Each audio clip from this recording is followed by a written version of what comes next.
各位网友，大家好，欢迎来到报明说。这期话题呢，我们来说一说外媒的评论，说美国银行危机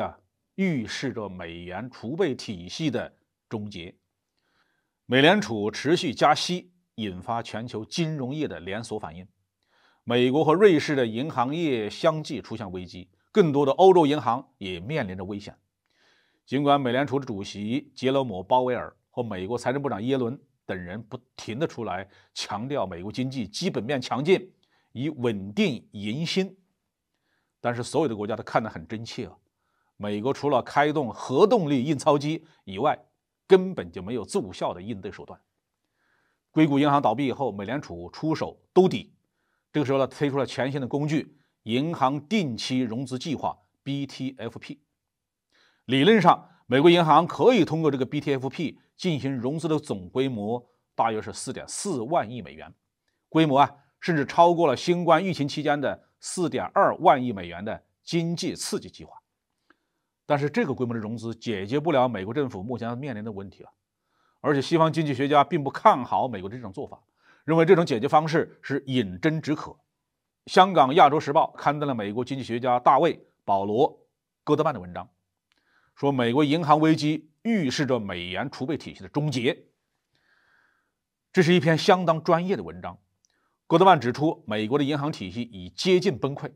但并不会像瑞士的信贷那样的轰然倒闭。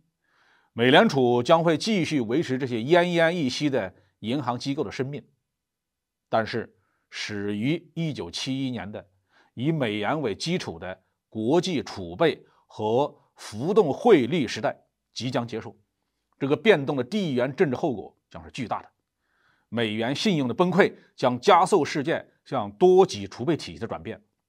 这将让中国人民币作为美元的竞争对手具备优势。美元霸权及其赋予美国的战略力量，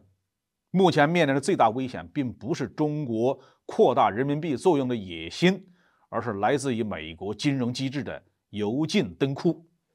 在过去30年中，这些金融机构使得其他国家在美国有可能出现18万亿美元的净资产。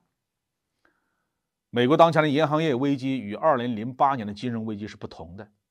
2008年的金融危机始于美国银行业的房地产的骗子贷款，撬动了数万亿美元的不可靠的资产。当时美国银行系统的贷款的质量很糟糕，杠杆率也失控了。但是美国现在的银行贷款质量是几十年来最好的。现在这场金融危机的源头在于美国在过去30年的长期维持贸易的赤字，相当于外国用商品来换美国印的纸钞，这导致美国现在净欠外国18万亿美元，大致相当于30年来这些赤字的积累的总和。戈德曼的结论是，世界美元储备体系将慢慢的倒下，美联储将介入以防止任何美国银行戏剧性的崩溃，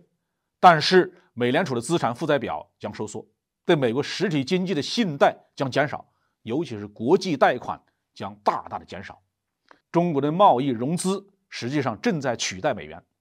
东南亚将更加的依赖本国货币和人民币，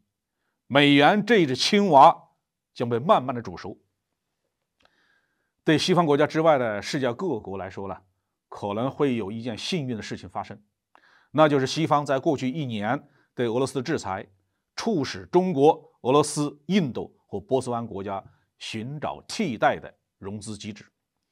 随着美元信用的减少，这些替代机制将成为世界货币格局的永久特征，其他货币将继续对美元升值。戈德曼的这个预测需要看今年中国将要组织的波斯湾国家峰会以及金砖国家峰会的结果。一场改变世界金融格局的大戏即将上演。好，这期话题我们就说到这里。